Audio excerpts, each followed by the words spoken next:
They said I should time myself appropriately when visiting the site of the Time of Fire's golden age. Perhaps I was being a bit too literal, but who knows, right? Right. Okay, as you can probably guess, I started recording the episode after leaving off last time, walked 5 steps out this door, and was mauled to death by dogs. So I figured, rather than bother including that, I'll take what I already know is going to happen, and I'll just start over from where I left off in the last recording. Rather than being blue dabba-die about it all. Good job, guys. Try again, try harder, try the best. Nope. Nope. Alright, come on, Doges, I know you're up there somewhere. There we go. Damn creatures. Go back to form with alchemist, you freaks. I swear to God, one of them whispers, Edward! Sit down. That's a bad puppy. How did I not hit the other one? Like my mace swung straight through its face both times, and apparently that didn't connect. So safe the game. Sit down. There we go. They can be taught. I should actually make more use of the bug pellets. They really weren't in Dark 2, but in this game they do seem to be quite useful in terms of like the amount of defense boost they give you to whatever element. It's like my character seems to be quite ridiculously weak against magic. I mean, like ridiculously weak. With a blue bug pellet imbibed, my defense goes up to not exactly huge, but I'd say it's pretty damn decent, if nothing else. Like, I'm finally at a stage where if I choke down a bug pellet, magic attacks don't do like half my health per tick. Like, these are like basic soul arrow attacks, but even these would absolutely wreck me without this bug pellet. I'm just gonna pop a squat here for a moment, you know. It is interesting, actually. Some of the emotes you use, like anything that drops you below like your normal character height, enemies like instantly stop aggroing. Like they have no idea what they're supposed to do anymore. I mean, you're not in the knockdown state, which they just keep attacking through. Like they get utterly confused where on the map you're supposed to be. In fact, it was one of the very early game bosses. I think it's Vort. Well, you've got to prepare the way first. Everyone knows this. But yes, one of the early game bosses, Vort. He in particular, I think if you Okay, what the hell was that about? My game just locked up for like 3 seconds. That was weird. But yes, if you use, I think it's the lie down gesture in particular, because he has no attacks that actually connect completely with the floor. He just spazzes out. He has no idea where you are. He doesn't know how to attack you because he has no attacks that can reach where you are on the map, basically. And he just has a really bad time with it. At least he did. That might be something from a since patch. I don't know.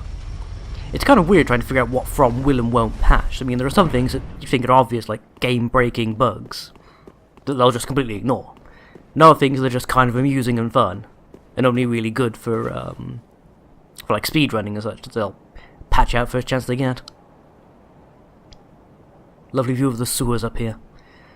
I feel like the smell of raw excrement in the morning, is there? I swear to God, this place basically is Yarnum in the winter. Just everything about its design screams Yarnum, it really does. Well, actually, I suppose there's not quite enough cathedrals for it to be Yarnum proper, you know. For it to be true Yarnum, there has to be like a cathedral built on top of 4 smaller cathedrals, which are themselves built on an old-fashioned wooden cathedral. But, yeah. That smell down from the river, of course, that wouldn't be excrement. It'd be blood. But still. I know I'm poking fun, but actually, I do actually quite like Bloodborne. Well, I don't know, can I really say that? I mean, I've not played Bloodborne probably for the better part of like 5, maybe 6 months, if not longer. Whereas I played Demon's Souls of all things like a couple of weeks ago. Yeah, it's one of the things I did when I went over to Canada. While the ladies were off getting ready for the wedding, I sat around playing Demon's Souls on her PS3, which was amazing.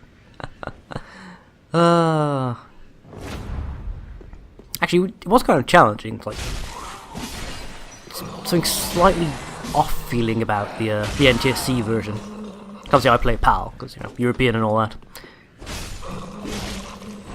Just everything, like all the timing seems slightly different. I might have been imagining it. I mean, it's not really that much of a thing these days. The region differences they were in the old days. Like you're not getting like the 25 versus 30 frame rate kind of thing going on. Hi. I was telling my story though, you know. Can you try not to be rude and interrupt? That's amazing. Thank you. Okay. Yeah, that's a great trip. In fact, this place kind of reminds me of it. I mean, obviously, much less built up, but well, it wasn't even any snow actually. I'm completely lying. It was ridiculously and gloriously hot. I went to a country famous for its snow, all across the world, and just blazing sunshine the entire time. I actually got sunburned for the first time in years. Well over there. That was an experience. I don't recognise that buff, so I'm walking over here for a moment to figure out what you're going to do with it. Damn it.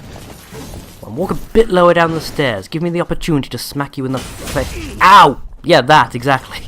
To clip through the scenery and attack you anyway. Except, you know, with me doing it instead of you. No, game. Game, please. There we go. Bit lower down. No, bit lower. Bit lower. There we go. Ow! Son of a bitch, how did you swing that giant scythe before I could finish my mace swing? I don't know why I'm even bothering to... Oh, crap. I shouldn't even bother complaining. I already know that this game pulls that bullshit a lot. Enemies will swing like what are essentially ultra-class weapons faster than you can swing a dagger. Oh, piss off, I could clearly roll through that. I'm not that fat. Hate you all. But I'll be back. And then you'll be sorry. I'll bring fire. Die, you son of a bitch! Told you I'd bring fire, didn't I? Yes. What are you looking at? Like you've never seen a man coat his weapon in oil, set it ablaze, and then kick the shit out of your friend before. Considering where you live, I doubt that. I doubt that. What's the time? Yeah. Okay. I should have enough time to at least attempt old Sully Man before I have to go and do other things. You stole that. You know you stole that from Eliam Lois. Admit it. But isn't like this entire area basically Eliam Lois? Like even the area... Oh god. Even the area we find like in the basement, for want of a better term. That's basically where the Chaos Flame was. More or less. At least as I understand it, anyhow. God, stop jumping away. In fact, are you doing this because I've got my own shield raised? Okay, yeah, you were. If I just walked up to you, not defending myself, you would have just stayed turtling. Okay. I suppose that makes sense. Okay. Something down there. There's a glowy. There's also dudes. Try resignation. I could hang up my hat, but I don't think that's going to help anyone, really. You know, I've only really explored this area while invading, believe it or not. Like, especially this little corner seems to be quite popular for hosts and their phantoms to try and hide in and such, which is amusing in and of itself. It's like, it's an area of the game that if you've ever been to, you know there's nothing here. So you find a dude standing there with two statues oddly placed behind him. It's like, I wonder where they could be. Yeah, I suppose it kind of is a tight spot, a pointless spot really as well. Doesn't really give you much of a view of anything. Nice tree though. Nice to see From actually doing 3D trees. They used to save they used to save memory space on their games by doing the 2D trees. Even in places the player would actually walk through, which was a bizarre design choice I always found. I can remember walking through Darkroot and thinking, these trees are 2D. Why are they 2D? Well, the branches were, usually anyway. The main trunk would be 3D, but all the branches and leaves would be blatantly 2D. Especially if you were using like HD mods to increase texture resolution so you could see it even more clearly. Just a blatant lack of anti-aliasing going on. Yeah, the dudes with the shields, they're pretty easy to kill there. Lightning gem, which I don't I don't actually know if I can even use yet. Do I have the necessary coal to do that infusion? I don't think I do. Probably won't bother with it either, I mean. Elemental weapons in Dark 3, much the same as they were in Dark 1. Kind of a law of diminishing returns outside of 1 or 2 sort of ridiculously broken examples. It's not like it was in Dark 2, where you could like throw on an elemental buff. Oh no, sorry, you could throw on an elemental infusion and then also the corresponding elemental buff. Type of weapon did ridiculous amounts of elemental damage on top of its normal scaling. Yes, scaling base damage. Not really a thing. Well, they did change things slightly in this game, so elemental weapons of a certain type at least do receive scaling buffs.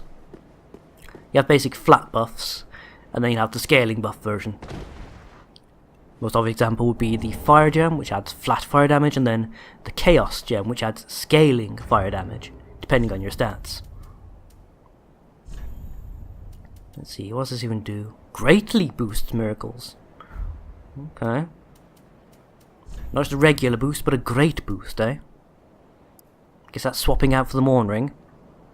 Sun's Firstborn, God of War.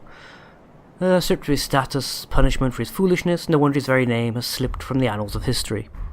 Yeah, it's just been slightly changed because a lot of people had some confusion going on with the original translation, which seemed to imply that the God of War, for whatever reason, had also been the court historian and had lost the annals of history. Whereas I understand it, what was supposed to be implied was that his name had been taken out of the records, not that he had lost the records. So, yeah. All the wonderful things that happen in the midst of confusion. The wonderful confusion that happens while you're trying to get translations done. The name of this place, the Church of Yorshka, reminds me I should actually take a look into upgrading that spear. Perhaps buffing it with something applicable. I mean, I've never seen anyone use it, I don't think. I'm just curious whether it's like a trash tier weapon or if it can be upgraded and whatnot in the correct fashion to make it viable. Both its versatility and its damage, because if I remember correctly, the Yorshka spear, I'm pretty certain is like the Lucerne in that it's both, it has both blunt and thrust attack damage. So like you've got the basic poke even, but the like I think it's like the strong attacks and stuff are hammer damage. So it would technically fall under the realms of the type of weapon I want to use. And I forgot to upgrade my shield again, didn't I? Of course I did. I keep thinking to myself, you know, I'll try and get the shield maxed out, get the maximum regen possible from it. And every time I bloody forget. Every time. See, I kind of want to check that out as well. Even though it doesn't seem that good. In fact, it seems rubbish, to be quite frank. But I still kind of want to check it out. I need to finish upgrading the hammers too, don't I? Perhaps I should just have like a massive off-screen grinding session for materials and just upgrade as many different weapons as I can. I mean, I've kind of got this image in my head of what I want Cedric's final battle form, for want of a better word, to be. Like, this is like his journeyman thing. This is what he's wearing as he travels the lands, defeating bosses and exploring what it means to be unkindled. But I have kind of an idea of what I want him to look like for the final fight. You know? You know. In fact, I need to... There's a very specific item I need to remember to buy, because I want to wear it for the final cutscene too. Yes, I've planned that far ahead. I am just that... persnickety. Okay. Don't think there's anything in particular else I need here. See, the item I'm thinking, oh, I'm not going to buy it while I'm on screen, because that would sort of give the game away of, like, the image I want during that final moment. Welcome home. Very well, then hey. But, yes. Get some more health for now. Although I would like more endurance as well. So I'm getting annoyed about only having like 3 swings before I have to get out of there, wait for my bloody stamina to regen. But I'd also like more damage. I really would. And more faith too. 'Cause I think I'm pretty much already starting to reach the stage of the game where most of the spells are going to require like 25 plus. So it's like the lightning weapon buff. I'm pretty sure that's like 30, if not like 35 even. So I'm like ages away from being able to use stuff like lightning stake and such. I also need to upgrade my bloody attunement because once again I'm getting sick and tired of having to rely on rings for attunement slots. So like there are probably about 3 different spells I want to be able to use. Lightning stake, possibly probably lightning weapon, and then one of the sunlight miracles for regen. That's probably going to be my loadout. Because Cedric's like a battle cleric. It's the kind of image I'm going for here. Ah, dear dear. Let's go with that for now. A bit more damage. I know what I just said about the faith and everything, but I gotta try and keep my character viable for running through the game proper at the same time. Speaking of, let's grab a bunch of embers while I'm at it. Because if this goes as badly as I kind of suspect it's going to, I'd like to have the additional options. It would help, you know. What else do I need to do? Don't think there's any NPCs I need to talk to, do I? Don't think so. Oh, I do know one thing I need to do. I need to go back and enable the rest of the Cedis quest line. Well, to see if she's actually still there anyhow. I'm hoping that even though I didn't get her for the Deacons of the Deep fight, that she will still be summonable. Well, you'll see what I mean in a bit. Actually, do I need to be human for this? I think I need to be human for this to appear, don't I? Well, embered, rather, sorry. There we go. Right. Is the sign on the bridge? Yes, it is. You know, I've genuinely no idea how you would find this. You know, normally speaking. Like, the only reason I know about it is because I saw Spy's video about it. And I thought I did a pretty good job of being very thorough and very clear on my first time through the game. Like, I backtracked every time I did anything to see if, you know, the world changed. But shockingly enough, I didn't think to backtrack to this point after finding the boss door but not defeating the boss. I came back here after killing Pontiff Sullivan. Like, there was nothing here. I thought, oh, okay, never mind, carried on. Then found out, yeah, if you come all the way back here, pity's sake, if you come all the way back here after you found the boss but haven't killed it, you get this. Where Sirius is busy taking on bloody Creighton of all things. Like, why Creighton is still alive, I've genuinely no idea. I mean, this isn't what they did with like, Siegfried. Like, you know, basically the same character with a different name. This is literally the same dude. So, like, I'm pretty sure, like, he should be dead. I mean, like, dead, a long time ago. And yet he's still around and still being a dick and invading people, apparently. Thank you for your kind assistance. Blessing of the moon upon your journey. Although I suppose you don't see him in person. You only see his invading spirits. I mean, it is entirely possible that perhaps he went to Eliam Lois, attempted to do an invasion, and somehow got warped into the far future. Because, you know, wibbly-wobbly, timey-wimey, you know, lands are obscured, blah blah blah. Hand-wavy and bollocks. Well, not bollocks, it's, you know, it's an established premise. It's not particularly a sound premise, but, you know, it is internally consistent. But anyway. Well, that does bring up a very interesting point. Like, I like to imagine that things like Bloodborne and such all exist in the same universe. So I'm just kind of imagining someone like, say, Creighton doing his invasion and finding himself in the middle of bloody Yharnam. You know, the height of the hunt, and eating like 3 church cannons to the face the moment he spawns. Which, you know, it amuses me, anyway. Oh, I think Amory's already disappeared, hasn't she? I think she disappears the moment you leave the area.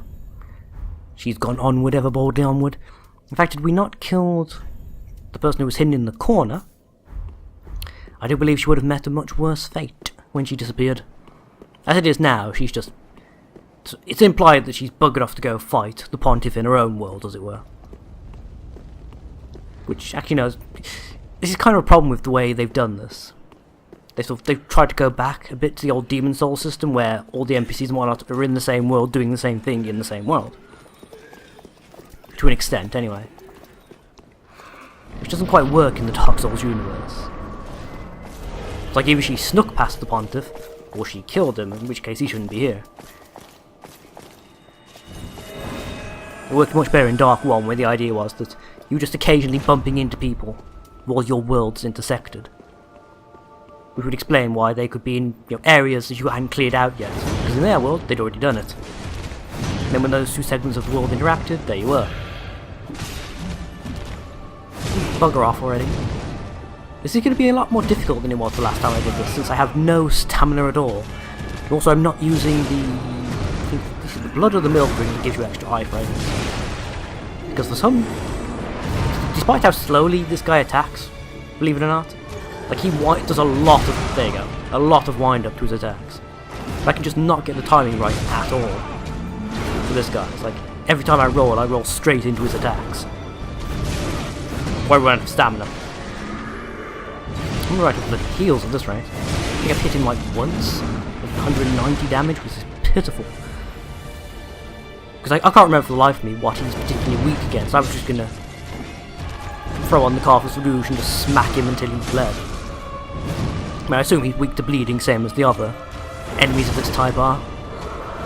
Same as the dancer is. Also, that big jump attack he does if you get far enough away, I think you can parry that. Oh god. Right, nope, stop rolling. Yeah, that's what happens when you mash buttons in this game. You get utterly smacked into the ground. Heal. No. No, fuck. No, get away. Okay, try again. Ow. Yeah, I really hate that thrust attack that comes out like lightning. Prep it next time, folks. Bye-bye now.